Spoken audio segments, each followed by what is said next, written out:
Now, I think we have reached the final phase of the program. May tanong ako sa iyo. Paano ko alam ko na alam mo at alam ko ang sagot. Pero tatanungin lang kita nito. Kaya ikaw yung press secretary. Ikaw yung sasagot. Pero kung masagot natin ngayon, anong masabi mo sa statement ni Robredo pati ni Lacson regarding itong BFA na sinabi ko, if they want the BFA to continue, they pay.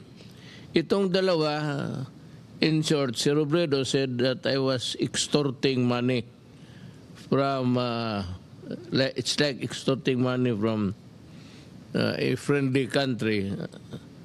And so with Lacson, sinabi niya na ganito. But I think that yung tawag nito, hindi ko alam. Yung text nito, ano ba tawag ng isa? Yung mag-issue ka ng statement dyan. Wala akong alam yan kasi na marunong.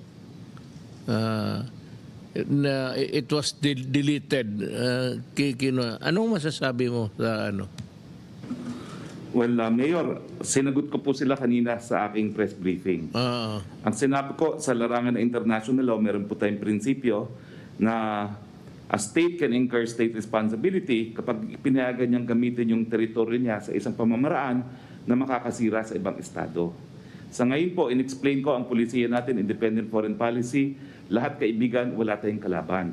Pero dahil sa presensya po ng mga tropang Amerikano sa Pilipinas, at nagkaroon ng hidwaan sa panig ng China at ng Pilipinas, sigurado po tatargetin natin ng Amerika ang teritoryo natin, ng China ang teritoryo natin dahil pinayagan natin ang presensya ng mga Amerikano at kanilang sandata dito sa Pilipinas.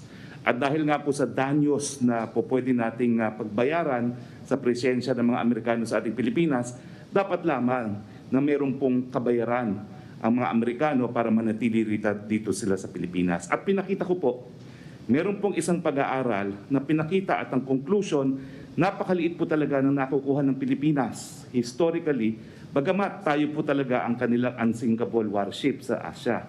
At ang comparison po ay between the Philippines and Pakistan. Ang Pilipinas, panahon pa po ng Death March, kaalyado na tayo ng mga Amerikano. And yet, doon po sa datos na pinakita ko kanina, $3 billion lang po ang nakukuha natin in terms of counterterrorism support from the United States. Ikukumpara po natin to sa bansa na gaya ng Pakistan. Ang Pakistan po, $13.6 billion ang naibigay ng mga Amerikano. Ikumpara po natin sa Turkey, ganun din po, halos 5 beses ang binibigay nila para manatili yung kanilang mga sundalo at ang mga militar sa kanilang bansa. Doon po sa issue na extortion, ang sabi ko, hindi po masama na dahil marami po tayong mga pangangailangan sa COVID para mabigyan ng implementasyon ng universal healthcare, ang libreng patubig, ang libreng tuition, hindi po masama na humanap tayo ng alternatibong mga pagkakukulunan ng pondo para po gastusin sa pangangailangan ng ating mga kababayan at hindi po yan extortion that is advancing the national interest. To add to your statement, actually, ito naman si Robredo, abogado. I can't forgive Lacson because he is not. They should look at the Constitution. The Constitution of the Philippines provides that the foreign relations or foreign policy is vested in the President alone. Siya yung kaisa-isang well, I happen to be there. Kaisa-isang ano ang policy gusto niyang ipalabas for the Philippines is vested in the President and not with the senators or the Vice President. So, at least, yung sabi nila na extortion, well, I can forgive Robredo. Every time she opens her mouth, talagang when she forgets that she's a lawyer, and being a lawyer, she should know that the Constitution says that, I mean, that is my function. It is not their function. At kung anong gusto kong sabihin para sa aking bayan, may purpose yan. Hindi kasi nila alam. Na alam ko noon na meron tayong binili na armas sa Amerika, it took them years to deliver. Practically using the money, our money, for so many years, then delivering the bago lang itong mga armas na dumadating. And second, itong Congress ng United States, magbili tayo ng helicopter, they denied because they say that we cannot use it against well, anyway, ayaw nila tayong pabigyan. Yan ang hindi alam kasi ng itong I don't know. I don't if it's a pretended ignorance kay Lacson, but itong kay Robredo, sabi ko nga, ma'am, kung ikaw ang presidente, hindi mo alam ang trabaho mo, huwag ka na lang dapat alam mo yan, abogado ka, that you should not be opening your mouth while we are negotiating because maraming kasalanan ang Amerika sa atin. Ang pagkaalam mo lang kasi, napunta ka ng Amerika, nagsalita ka doon, you were treated with almost as a royalty. Tapos ito ang nangyari ngayon, kakampi ka na walang rason. Wala hong... lahat dito sa babundong ito may hindi pera ang gusto kong hingiin sa kanila. Ganito yan ma'am, pati Senator Lacson, tayo malapit sa China, the theater of war kung mag-umpisa man is dito sa China Sea.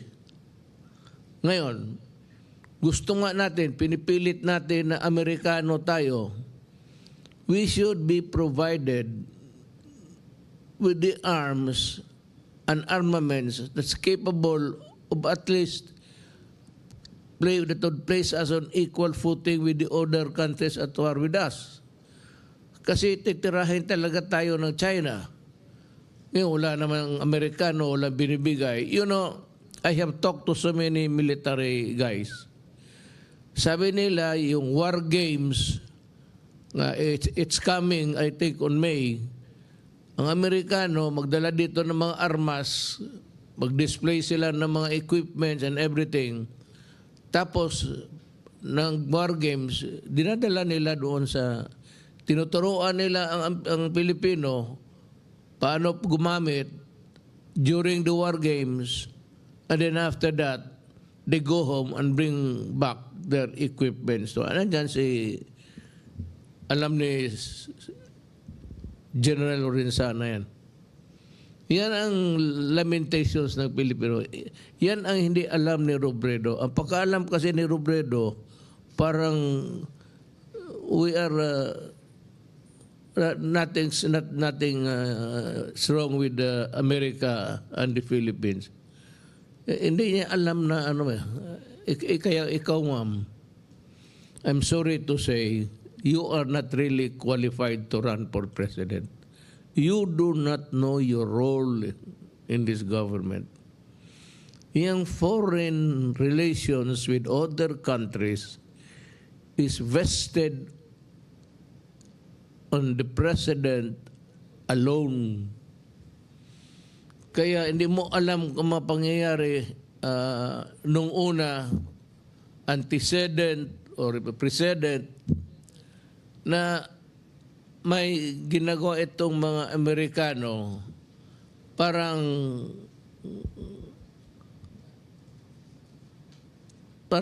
tingin natin, outpost Ma'am, alam mo ba, ma'am, as a president, do you know that there are so many depots, the oil depots, maraming mga armas dito na nakalagay sa Pilipinas ang Amerika.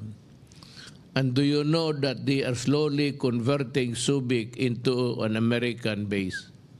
Yan ang hindi mo alam at hindi, wala ka sigurong alam. Kaya huwag kang mag-alam, huwag kang magsalita. These are the things that are known to us because I have the reports and I have also the assessments given to me by the Armed Forces of the Philippines. At sinasabi nila kung ano talaga, what's the deal? Anong binigay ng Amerikano? Gawain lang tayong outpost, tapos mag-pro-American ka. Pagputok, ang unang siguro, tanungin kita, kung magsagot ka ngayon, ang unang matamaan kung magagera ang Amerikano pati Philippines? Alam mo?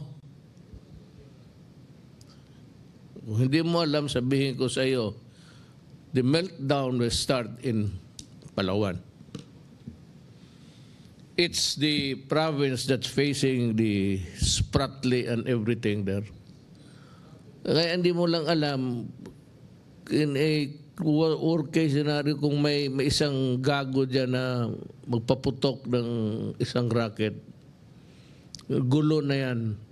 And the Philippines invariably would be drawn into the vortex of a conflict that is called war. Ngayon, ang mga stations ng Amerikano, tinanggal nga natin yung basis agreement. I would like to read sa Necrological Services ni Siga. A statement niya why he voted to oust America from the bases. Dapat ito, Bicolano yun si Siga eh.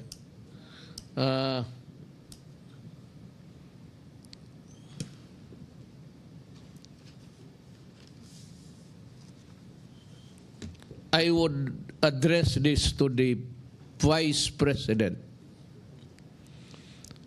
Excerpt from the speech of the late Senator Vic Ziga during the Senate voting on the U.S. Bases Treaty on September 16, 1991. He said, and I quote, "I refuse to ride on the crest of a fleeting popularity. I refuse to be deceived by fancy rhetoric and cheap propaganda. I refuse to sacrifice our national interest in exchange for a bundle of vague promises. Rather, Mr. President, I choose to continue to work for what I believe is right and just for our country. I therefore submit my action to the lasting judgment of history with my conscience and firm conviction as my cause. I vote to the non-concurrence and no, a conscientious no to the treaty." Taga Bicol yun, ma'am, at baka may, it says, or wala kang alam, sabihin mo lang na extortion. How can you say extortion? Nakaraming utang ng Amerikano sa atin, hindi pa tayo nabayaran, tapos sabihin mo extortion. May kinakabahan ako if by chance mapresidente ka. Medyo ako, basta pagka retired na ako dyan, kung mapresidente ka. I said, if by unfortunate chance you become the president, please study more. I think that you need a refresher course sa law. That is my advice to you. You do not use this word, mga extortion, when we say you pay dapat talaga magbayad. Ang tingin mo sa ano ito? Tingin mo sa Pilipinas, koloni ng Amerika? Basta libre na lang lahat. Lahat ba? Tayo kumano, bayad tayo. And we are at the mercy of the Americans, whatever they say. That visiting forces agreement may or may not continue depending on how the Americans will behave towards us. Hindi sabihin na pag sinabi nila, sige, yun na kaagad. I think you should, if I were you, kung hindi ka manalo, you migrate to America and become an American citizen. And you can freely use the word extortion. How can that be extortion when you ask for a payment? Extortion. Maningil ka para sa bayan mo, extortion. The statement of Senator Siga during at that time, ito maganda ito, I therefore submit my action to the lasting judgment of history with my conscience and firm conviction as my cause. I vote yes to the non-concurrence and no, a consensus no to the treaty. May isa tayong who was a great senator sa Bicol. Mabutit na lang. Ewan ko. Pero yun na lang po. Salamat sa iyo. Ito naman kay Lacson. Anong tawag dito? Twitter. Hindi ka magamit ang aking. Ngayon Nokia pa rin eh. Twitter. May sinabi rin siya na parang ganito rin, in the same fashion, in the same ni Robredo. Kaya lang dinilit niya, tinanggal. Probably he realized that the senators have no function at all in the matter of agreements dito sa it's vested with the president and it does not need any concurrence from Congress. So the power to abrogate the visiting forces agreement nandito sa akin. I don't know. Kasi kung magkagera tapos mag-nuclear war,